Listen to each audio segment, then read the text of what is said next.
It's no secret that fiber can make your gut issues much worse. And if you want to be able to broaden your diet and go back to eating the food that you love, this episode is for you.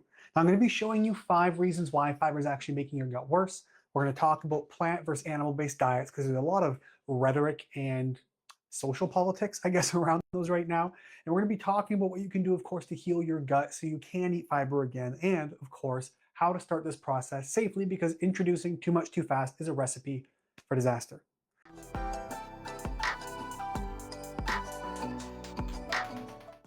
Now, if you're new here, my name is Josh Deck. I'm a gut specialist and physician's consultant for complex cases of Crohn's, colitis, and IBS, and I do these videos every week so you can learn how to heal your gut naturally. That's ultimately what we're here for, is some natural solutions. So the first thing we want to do is answer the obvious question, which is going to be, what on earth is fiber? I think it's important to get a definition. And we're talking about fiber specifically. It's the indigestible parts of plants that are going to pass through your gut relatively undigested or relatively intact. And that means they provide no nutritional value for you as a human being, and your body can't break it down. That's the definition of fiber that we're running with today. Now, doesn't mean I'm knocking fiber, but nutritionally, it doesn't give you vitamins, minerals, fats, proteins, carbs, any of that, though it is a form of carbohydrate, but you can't break it down. So the question is then, if you can't break it down and it provides no nutritional value, why would you want to eat it? Now, this is a question that is up for debate quite a bit, but generally speaking, fiber is known for a few things. It's actually going to help increase healthy levels of bacteria inside of your gut. It can help aid in motility of bowel movements. It can bulk up stool. It can give you more diversity and more good guys. So it's going to help with the gut microbiome or the ecosystem of bacteria in your gut to make them more resilient. That's the idea. But here's the thing. We have a big discussion right now in the health and wellness, nutrition, functional medicine space of plants versus animal-based diets. Which one do you follow? You got some people who swear up and down that vegan is the way to go. Some people swear that carnivore is the way to go. Some people advocate for both. I am moderate in the middle because here's the thing. You can argue all day long both sides. I've seen people with severe Crohn's, colitis, IBS in my practice who have had both diets. They've done great on both things.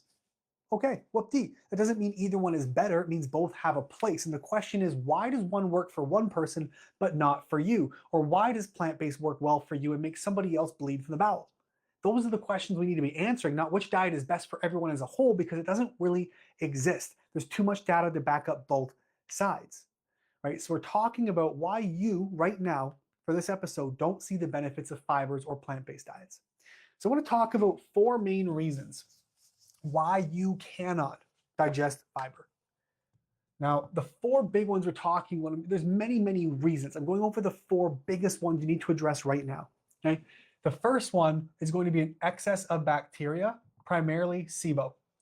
SIBO is small intestinal bacterial overgrowth. And what happens when you have microbes, which actually go from the large intestine and then backtrack into the small intestine. Now we have these fecal microbes. The fermentation process is primarily going to be happening in the large intestine. It's an area called the cecum. That's right where the large connects to the small. That pocket in there is where a lot of fermentation begins to happen. That's where 80+% of your microbiome lives. We're talking about the microbiome. It's this pocket of bacteria that lives right there in the large intestine where it connects to the small. What happens when we have issues in this valve between both intestines, this valve gets all disrupted and bacteria backflows. Now we have fecal microbes from the large intestine into the small, and fermentation should be happening in the large intestine. Not only because it's designed for it, it's got a different mucus layer, it's actually got a double wall in the colon versus a single wall in the small intestine. And so we end up with these bacteria going where they shouldn't be. They begin the fermentation process, and this causes issues. It produces ammonia and all kinds of nasty stuff as proteins or fibers and things can over-digest or over-ferment where they're not supposed to. Big, big problem. And now on top of this, we do know stats talking about bowel disease like Crohn's, colitis. We know, statistically speaking, anywhere from 25 to 37% of all those with bowel disease have SIBO. So diagnosed with a breath test for hydrogen sulfate, or hydrogen sulfide rather, methane gas. So we know 25 to 30% of Crohn's, colitis has SIBO anyway. So fiber, generally speaking, will probably be worse for you if you're in that 1/3. However, there have been some smaller rural studies in small clinics, which have shown as high as, I think it's 65%, 63 or 65% of Crohn's colitis have SIBO. So if you're wondering why fiber is bad for you, statistically speaking, you have fermenting bacteria in the wrong place, and now it's causing an issue. The second thing we start to see, we talk about too much microbes. Well, on the polar opposite side, we actually have too few microbes. What does that mean? The human body cannot physically digest fiber. We don't have that ability. We just don't have the enzymes to do it. What does break that down is your microbes. You have certain bacteria which ferment fibers and turn them into beneficial things like short chain fatty acids. These are going to be your butyrates and propionates and different things your body can use. Butyrate is like the gold standard for gut health. It's the primary fuel source for the colonocytes, the enterocytes, those cells. It's going to be for inflammation and healing and immune responses and all kinds of stuff. It even promotes healthy gut bacteria to grow. So when you have good amounts of microbes that digest fibers, they turn them into these short chain fatty acids, which in turn create an environment to increase the good bacteria. The problem is when you don't have the microbes for it, you don't produce the acids, you don't have the environment for more bacteria. Now, carnivores can thrive. Vegans, some can thrive, they don't advocate for it, but plant-based diets or plant-inclusive diets are typically great for a lot of people. But if you don't have the microbes, in Western worlds, we'll say industrialized, what we consider like a first world country, and I would argue third world, the state of our health, but in a first world industrialized country like North America, the UK, Australia, New Zealand, a lot of these population samples lack the microbes necessary to ferment fibers. Now you could argue that's a byproduct of industrialization. We could say it's from all the chemicals we put on our food, all the chemicals in our air, whatever it is. There's a lot of reasons we don't have those microbes. But basics like your Fecalobacterium presbyteriae, it's called, Akkermansias, your Bifidobacterium, certain Proteus species that we do need. There's all kinds of things that we have in our gut, and we tend to lack them in the Western world. Can't ferment, problem. Now, because so many of us in the Western world, we've seen a 3,000% increase in bowel disease in 75 years. 20+% of the population has IBS diagnosed. 60 to 70% complain of gut issues weekly. So I put them at least on the spectrum of IBS. So you got arguably 70% of the population with bowel issues. When you have bowel issues, typically there's a form or a variable of inflammation. What ends up happening when you have high levels of inflammation, you have an increased level of sensitivity. Picture this. You go out to the sun, way too long, you're out in the sun, it's been cloudy and rainy for months, you go on vacation, and now, oh, I just got hair stuck in my finger. Anyway, and now you get a sunburn. Okay, so you're inflamed. So that means that any type of clothing you wear, any type of touch, somebody might touch you, all these things end up creating irritation because you're inflamed. And so any friction is irritation. Well, imagine now your insides are like sunburned and you rub cabbage on that wound. It's gonna hurt. When you're consuming broccoli, you're consuming fibers, especially the insoluble, the scratchy kinds, what you're doing is irritating already sensitive tissue. So it's a physical, mechanical abrasiveness, which makes it worse. Inflammation goes up, and again, the cycle continues. The next thing we see is typically going to be food intolerances. Now, food intolerance, these always come from leaky gut 99% of the time. I shouldn't say always. But what's happening now is you have these intolerances. So you're consuming fibers or consuming plants that contain things you're sensitive to, like lectins, salicylates. Maybe you're consuming oxalates or you're consuming gluten, something you have a sensitivity to because a lot of plant-based materials contain things that a lot of humans are sensitive to. Now we run into an issue. And so you're again precipitating that inflammatory response, the immune response, and jacking up your microbiome. The fifth and final reason you can't eat fiber, or the final top reason, and we're going to get into healing your gut and then how to eat fiber again right in a minute here. But these are important things to remember. The fifth reason is going to be either chemicals or GMOs. Our food, especially plant-based foods, are covered in chemicals. They're the furthest thing from natural. You could argue our entire food source is all screwed up now. Nothing's natural anymore. Right? It's a very easy argument to make. We have 20,000 or so, 18 to 20,000 different chemicals sprayed on our food every single year in North America, over 1 billion pounds worth of chemicals that are into our soil. There's a process that we call biogeochemical cycling. Think of it this way. When you have an apple, right? That apple falls off a tree and it lands in the grass. And that apple starts to decompose and it goes into the dirt.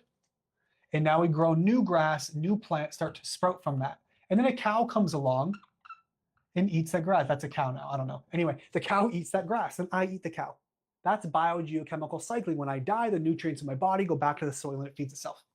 Unfortunately, through modern agriculture, we lack this biogeochemical cycling. We're not using regenerative farming, we're using monocropping. We're spraying everything with chemicals. The earth is dead. The microbiome in the soil, which does this process and adds nutrients to our food, is dead. So we fill it up with fertilizers and it's just dirt to hold the seed. It's no longer a healthy microbial home. So we lack a lot of the natural things that made food food. And whether there's research there or not to back it up, there are some suspicions we can look at to say, well, if our body is made to work in this natural farming and let's say gardening cycle, what ends up happening now is we lack a lot of those things we don't have studies or words for yet, but it's outside of the natural. It's like, why are people getting sick? Well, it took 50 years to figure out we're eating foods we shouldn't. It took us 50 years to figure out that electrical signals interfere with our biology. So I'm making the same assertion here as well with our food. We're lacking this. GMOs, they're not natural. So our body, though they look close, recognizes the difference. This is a lot of autoimmune disease starts. Your body recognizes the difference, but it looks really damn close to your own stuff and it causes issues. Right? So those are the 5 main reasons why you're having trouble eating fiber. So now what we want to talk about is how can we begin healing your gut? You know, I'm going to add another one on there. The chemicals on our food, the glyphosate, the artificial reinforcers we put on our food as well, especially plant material, they contribute to the issue as well. So case in point. Anyway, let's talk about healing your gut. If you want to be able to eat fibers, we talked about a sunburn. How do you begin healing that burning process? Well, your gut doesn't screw itself up. So many people come to me and they actually have what's called a GI map. And they say, look, this GI map, it's a stool sample. It measures my gut bacteria. Look how screwed up my gut microbiome is. My bacteria is all over the place. Can I kill it? Can I get rid of the excess? My answer is pause. Don't waste the time and the money trying to fix that right now. Because what you're doing, this is a downstream problem. You have a self-regulating ecosystem being your gut microbiome, and you're taking all these things to kill off the excess growth without addressing the question, why did a self-regulating ecosystem become dysregulated in the first place? If we can answer that question, oftentimes the microbiome can re-regulate itself, but it's best to help it. But otherwise, you're putting water on a fire without turning off the gas leak. So you have to figure that out first. You have to get to the root cause. Look at your environment. Chronic stress, is there mold in the environment? What kind of issues are you dealing with? What's the thing? What does your personal history look like? If you were a baby who was strictly bottle fed, you had ear infections and tonsil issues, that could be mold early in the home, then you were sick chronically growing up, so your doctor gave you tons of antibiotics, then you went to school and you started getting stressed and bullied, and then you got really stressed, that's screwing up your gut, then you started out with acne. This is a common story I hear. You start with acne, and so your doctor gives you Accutane to suppress that in the skin. Maybe that's fungal overgrowth pushing through your skin. Well, now what happens is that fungal overgrowth can't escape through the exit door of the skin. It stays inside your body, causes more inflammation, congests your liver, congests your bile ducts. Your immune system goes through the roof. You start recirculating hormones. Now you're having menstrual issues, severe PMS, PCOS, endometriosis, infertility, men and women across the board. And so now we're having all these issues that compound. You go back to your doctor, there's more surgeries, more medication, more stress, and you wonder why your gut's screwed up. Because we're not taking these histories. You go to your doctor, what's your symptom? Here's a drug to cover the symptom. We don't ask the why. The same thing with the gut bacteria.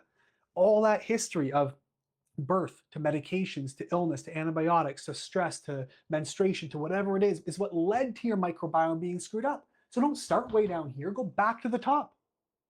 That's the way we get things fixed. We have to address those root causes. The second thing we want to look at is going to be drainage in the 5 R's. I used to say 5 R's and it's really nice because it sounds great, but D5R doesn't sound as good. But anyway, here's the idea. We have to use drainage. There's 7 exit doors in the body, these exit pathways on how things get out.